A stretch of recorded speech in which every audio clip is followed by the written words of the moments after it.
الحمد لله رب العالمين والصلاة والسلام على رسوله النبي الكريم أما بعد قد قال النبي صلى الله عليه وسلم إنما الأعمال بالنيات أو كما قال عليه الصلاة والسلام. میرے انتہائی قابل قدر بزرگوں، ساتھیوں، میرے پیارے بچوں، میری مائیں اور بہنیں، یہ ایک تاریخی اور انقلابی تاریخ ساز جگہ ہے جہاں حضرات تشریف فرما ہیں، اور خاص طور سے میرے عزیز بچے جو آج یہاں آئے ہوئے ہیں اور آئندہ بھی آتے رہیں گے انشاءاللہ. ان کے سامنے اکابر کی زندگیاں اور قربانیاں آتی رہنی چاہیے. یہی ہمارا مستقبل ہے اور یہ ہمارا سرمایہ ہے. مجھ سے معراج بھائی نے جب حکم فرمایا تھا تو آج کے پروگرام کے اعتبار سے مجھے رڑکی میں رہنا چاہیے تھا. انہوں نے کہا نہیں تم رہو گے. میں نے کہا تو اللہ ہی کو معلوم ہے. انہوں نے کہا نہیں تم رہو گے. تو بہرحال میں رہ گیا، لیکن کسی سے کہا نہیں تھا کہ میں رکا ہوا ہوں. اور بہت دنوں سے تقاضا تھا ایک بڑا اہم پروگرام مصطفیٰ آباد میں، وہ بھی بہت اہم ہے. چنانچہ رڑکی والا پروگرام مؤخر کیا، اسے رکھ دیا آنے والے بدھ کو. اور ابھی صبح ایک میٹنگ میں حاضر ہوا تو وہاں سے واپس آیا تو یہ خیال ہوا کہ خاموشی کے ساتھ اوپر چلتا ہوں، معراج بھائی سے، قاضی عبدالسمیع صاحب سے، حاجی اسد میاں سے، کچھ اور لوگوں سے ملاقات کر کے اجازت لے کے چلا جاؤں گا، تاکہ جس ٹھوس اور جذبے کے ساتھ انہوں نے یہ کہا تھا کہ تم رہو گے تو اللہ میاں سے ان کا رشتہ اور مضبوط ہو جائے. اللہ ہی کے نام کی بنیاد پر انہوں نے اس جذبے اور اعتماد کے ساتھ کہا تھا کہ تم رہو گے. میں نے کہا انہیں اور اللہ سے ان کا رشتہ مضبوط ہو جائے اور ان کی دلجوئی بھی ہو جائے. باقی تو گفتگو حضرات کی ہوگی انشاءاللہ. ہمارا ہر عمل وہ اللہ کی رضا کے لیے.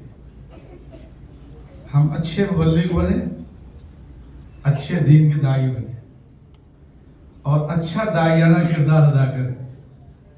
جب زبانوں سے واقف ہوں گے تو کسی ترجمان کی ضرورت نہیں رہے گی. حجت الاسلام حضرت مولانا محمد قاسم نانوتوی رحمۃ اللہ علیہ حج کے سفر میں تشریف لے جا رہے تھے.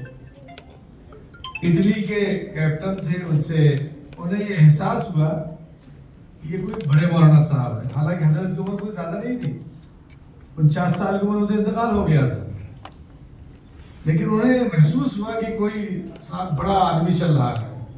انہوں نے کسی سے پوچھا کہ کیا میں بات کر سکتا ہوں؟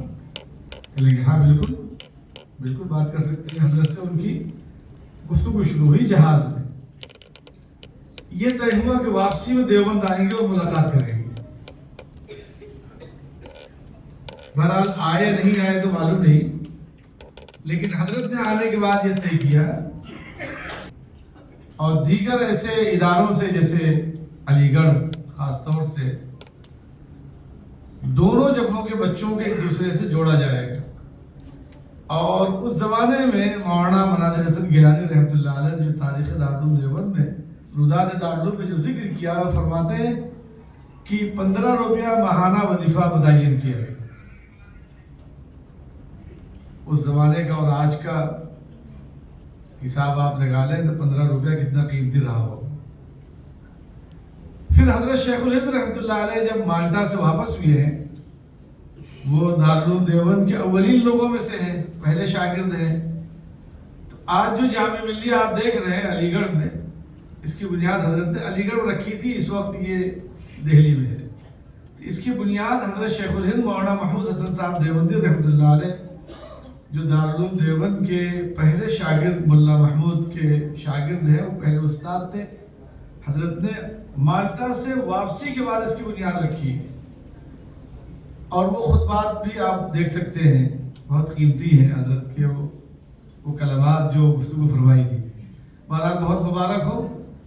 میں دل کی گہرائیوں سے آپ سب حضرات کا استقبال کرتا ہوں، چونکہ یہ جمیعۃ علماء کی جگہ ہے اور میں یہاں بحیثیت خادم کے موجود ہوں. تو آپ حضرات تشریف لائے اور آپ نے اس جگہ کو پسند کیا. علماء، طلباء، ہمارے بھائی بہن یہاں سب آئے.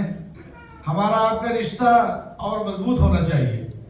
ابھی کچھ گفتگو کر لی لیکن آج موقع نہیں. پھر میراج بھائی دسمی صاحب وغیرہ آ جائیں گے تو اس پہ کچھ بات چیت کریں گے انشاءاللہ.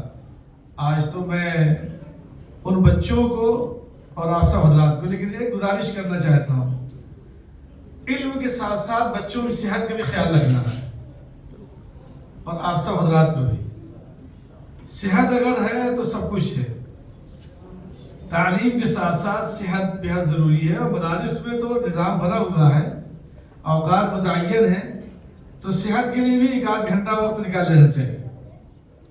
کچھ ورزش، کچھ بھاگ دوڑ، کچھ کوشش. یہ بچے ہمارے بڑے ہونہار ہیں جو یہاں بیٹھے ہوئے ہیں، بہت ہی ہونہار ہیں. اور یہ عمر ہے ان میں جفاکش اور محنت کش، یہ محنت کے عادی ہو جائیں. کوئی وقت ایسا آئے تو تکلیف کو برداشت کر لیں اور ان کے اندر ہنر بھی ہو، ان کے اندر طاقت بھی ہو، ان میں جذبہ بھی ہو اور فکر بھی ہو. تو ہنر بھی ہوگا، جذبہ بھی ہوگا، طاقت بھی ہوگی، طریقہ کار بھی ہوگا. یہ ملک و ملت کے لیے کارآمد ہوگی. مقصد کارآمدی بنانا ہے. ساری جدوجہد، ساری کوششیں یہ کارآمد بنانا ہے. اور اللہ کا شکر ہے کہ آپ سب حضرات کارآمد یہاں بیٹھے ہوئے ہیں. اللہ تعالیٰ اس دین کو قیامت تک اسی کو باقی رکھیں. کوئی نئی شریعت آنے والی نہیں. اللہ نے اپنا ذمہ لیا اس کی حفاظت کی ذمہ داری، لیکن ذریعہ آپ کو بنایا. تو یہ ہماری خوش نصیبی ہے کہ اللہ نے ہمیں اس کا ذریعہ بنایا. ہم خوشی کے ساتھ اسے قبول کریں اور اس کو اللہ کے آگے بڑھائیں. اپنے اکابر کے نقش قدم پر جس طرح سے، جس جذبے کے ساتھ، جن قربانیوں کے ساتھ ہم بھی کاروبار کر سکتے ہیں، ہم بھی کوئی بڑا کام کر سکتے ہیں. کیا ضرورت پڑی ہے کسی مسجد مدرسے میں؟ لیکن کسی مدرسے یا مسجد میں یا کہیں بھی اس کے ساتھ ساتھ بھی آپ کچھ کر سکتے ہیں. اور اگر نہیں بھی کر رہے ہیں تو یہ صرف اس لیے نہیں کر رہے ہیں تاکہ پورا وقت اس پہ آپ لگا سکیں. جو لوگ دنیا میں کاروبار کر رہے ہیں، کوئی اور کام کر رہے ہیں، وہ بھی 2 ہاتھ پیر والے ہیں. ایسا نہیں ہے کہ ان کے سر میں سینگ نکلی ہوئی ہے اور کوئی اور مخلوق ہے. نہیں، اللہ نے وہ جذبہ، وہ حوصلہ، وہ خوبیاں اکابر کے نقش قدم پر حضرت صلی اللہ تعالیٰ علیہ وسلم کی لائی ہوئی شریعت، اس کی حفاظت قیامت تک اللہ نے یہ ذمہ داری آپ حضرات کے کاندھوں پر رکھی ہے. اور یہ سلسلہ ہمارا چلتا رہے گا. اور یہ بچے ہمارے مستقبل، ہمارا سرمایہ ہے، بیک بون ہے، ہمارا بیک بون ہے. تو ان پہ خصوصی توجہ دے دی. باپ کا مشفقانہ کردار ماں کی ممتا کے ساتھ، باپ کی پدرانہ شفقت اور ماں کی ممتا، دونوں ماحول میں بچوں کی پرورش ہو. اب اسی سے آپ انداز لگا سکتے ہیں، بہت زیادہ اس میں کسی تفصیل کی ضرورت نہیں ہے، گنجائش ہے. اور بچوں کو اس حوصلے اور جذبے کے ساتھ آگے لے جائیں جو ہمارے اکابر نے اپنے اساتذہ کے ساتھ جو نمونہ پیش کیا ہے. ایک آخری گزارش، بلکہ گزارش نہیں، وہ ایک آخری بات ہے. میں نے ابھی ذکر کیا حضرت شیخ الہند رحمۃ اللہ علیہ کا. ایک بہت بڑے عالم تھے مولانا معین الدین صاحب اجمیری، اجمیر شریف سے تعلق تھا. حضرت خواجہ معین الدین چشتی اجمیری رحمۃ اللہ علیہ نہیں، مولانا معین الدین اجمیری رحمۃ اللہ علیہ. جمعیت علماء کے اجلاس امروہہ میں مکمل آزادی کے جو نعرہ دیا جمعیت علماء نے، انہی کی صدارت میں، انہی کی صدارت میں 1929 میں مکمل آزادی کا جو فیصلہ کیا گیا وہ مولانا معین الدین صاحب ہی کی صدارت میں ہوا. تو مولانا معین الدین صاحب کو یہ خواہش ہوئی کہ مجھے علماء دیوبند سے ملنا چاہیے. تھے بہت خوبصورت، لہیم شہیم. چنانچہ ایک روز اجمیر شریف سے چل کر کے دیوبند تشریف لائے. اور دیوبند میں اس وقت تانگے کی گاڑیاں چلتی تھی، گھوڑا گاڑی. تو انہوں نے ایک سواری والے سے کہا جو گھوڑا گاڑی والے تھے کہ مجھے کسی مولانا صاحب کے یہاں لے چلیے. تو انہوں نے کہا آپ کو بڑے مولانا کے یہاں لے چلوں. بہت اچھا, بڑے مولانا کے یہاں چلیں گے تو میرا تو مقصد ہی پورا ہو جائے گا.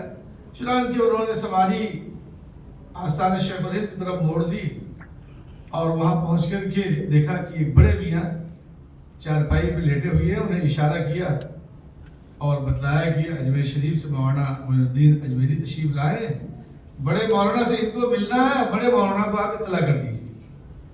چنانچہ بڑے میاں اٹھے اور سامان اٹھایا ان کا اور مہمان خانے میں لے جا کر رکھا اور گرمی کے موسم کے اعتبار سے ان کی خدمت میں ضروریات پیش کی اور کھانا لا کے پیش کیا. پھر وہ فرمانے لگے کہ بڑے مولانا کو اطلاع ہو گئی. کہا ہاں ہو جائے گی.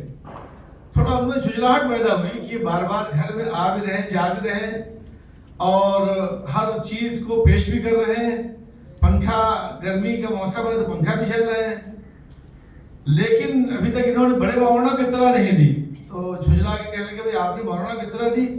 حضرت نے فرمایا جو بڑے میاں خدمت کر رہے تھے کہ یہاں کوئی بڑا مولانا نہیں, مجھ کو محمود کہتے ہیں, مجھ کو محمود کہتے ہیں. تو اتنا بڑا آدمی جس نے ایسے شاگردوں کو تیار کیا ہو کہ دنیا میں انقلاب برپا کیا. مولانا عبداللہ سندھی نے 25 سال جلا وطنی کی زندگی گزاری اور آزاد حکومت کابل میں قائم کی. سریش کاشمیری نے کہا تھا گردش دورہ کی سنگینی سے ٹکراتا رہا اور مالٹا میں نغمہ مہر وفا جاتا رہا. ایسا آدمی کرا کہ ہاں کوئی بڑے مولانا نہیں, مجھے محمود کہتے ہیں. تو آپ حضرات کو اس انقلابی شخصیت سے آپ کا رشتہ ہونا چاہیے اور الحمدللہ آج بھی ہمارے پاس اسی سوچ و فکر کے ساتھ محمود موجود ہے. انہی فکروں اور سوچ کے ساتھ ہمارے پاس محمود موجود ہے. ہمیں اپنے آپ کو کہیں بھی جڑے رہیں, لیکن یہ ہے کہ انقلابی اپنے آپ کو بنا کے پیش کرنا ہے اور صحیح راہ پر لے جانا ہے جو اکابر نے راہ متعین کی ہے.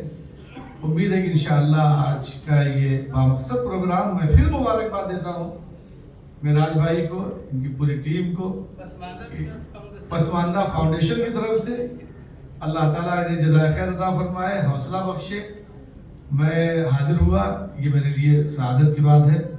اعمال کے دار و مدار ہماری نیت پر, ہم اپنی نیتوں کو اپنے قبلے کو درست کر لیں تو ہر عمل ہمارے لیے عبادت بن جائے گا. ہمارا قلب درست ہونا چاہیے اور قلب کو صاف ستھرا پاک صاف رکھنا ہے. نظروں سے اپنے آپ کو بد نظری سے محفوظ رکھنا ہے, جس سے ہمارا قلب پاک صاف شفافیت اور ستھرائی رہے گی انشاءاللہ. جزاک اللہ. میں رہتا آخر تک, لیکن وہ پہلے سے تقاضا تھا, وعدہ نہیں تھا لیکن ارادہ تھا. تو اب مجھے اجازت چاہیے. جزاک اللہ. السلام علیکم ورحمۃ اللہ وبرکاتہ.